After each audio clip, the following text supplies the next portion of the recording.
Dito kami kakain today. Katabi siya ng Sky Tree.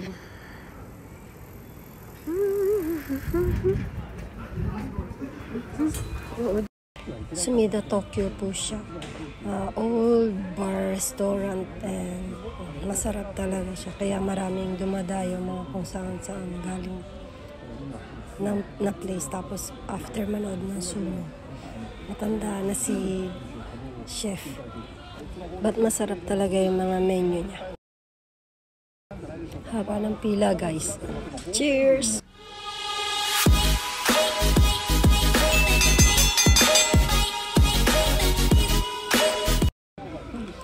He is the master of this restaurant bar and they were doing it for family, ang mga staff family.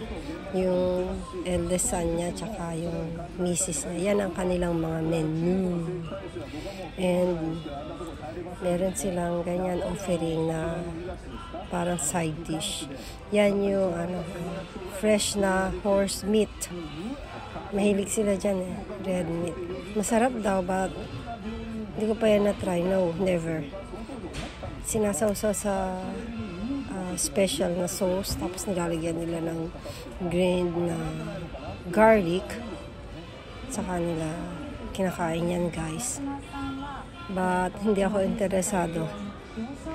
Ayaw ko niyan. See?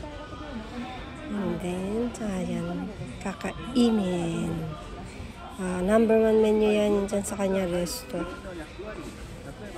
Masarap po daw talaga siya. Tapos maraming dumadayo from different part of near Tokyo lang naman. Pero minsan meron mga dumadayo talagang galing sa malalayo. Matagal na nilang restaurant. I think for 2 decades na yan na resto.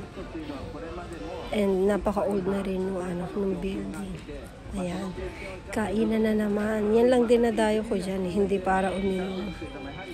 Actually, drinking bar yan. Alcohol. Kaya walang masyadong soft. Yan si chef. Ayan. Siya ang taga-ihaw. Para ka nasa barbecuehan. Kaya pag uwi ko, amoy barbecue na rin ako eh. Lagi kami dyan sa counter na yan. Para nakakakwentuhan mo si chef. Ayan. Iinom na siya. Yan yung tinatawag nila na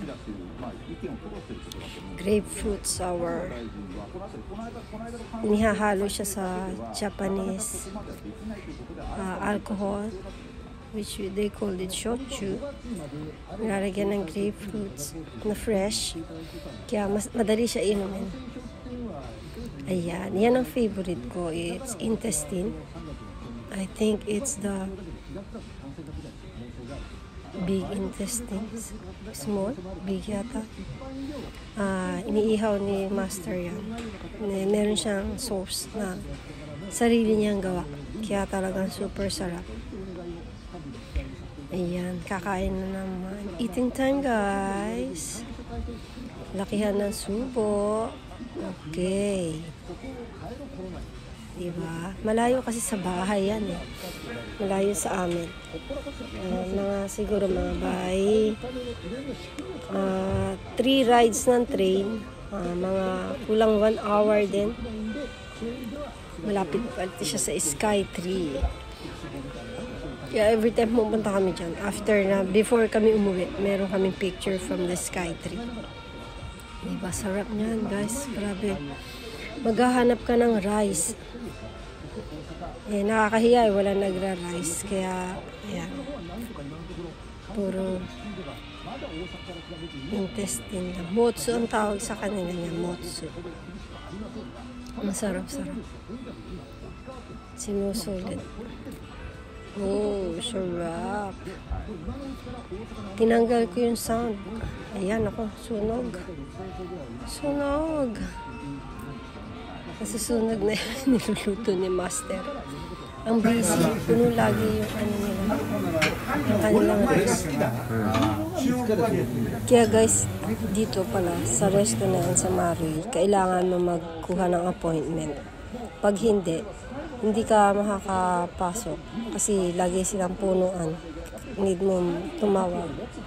para makakuha ka ng reserve seat. Ganun sila ka-busy. Which is napaka-old na niyan. Old na style yung pagluluto niya, yung mga sauce niya, pero authentic. Napakasarap. Pagka maradadayo kayo ng Tokyo, punta kayo. Ilalagay ko yung address niya mamaya din sa akin description.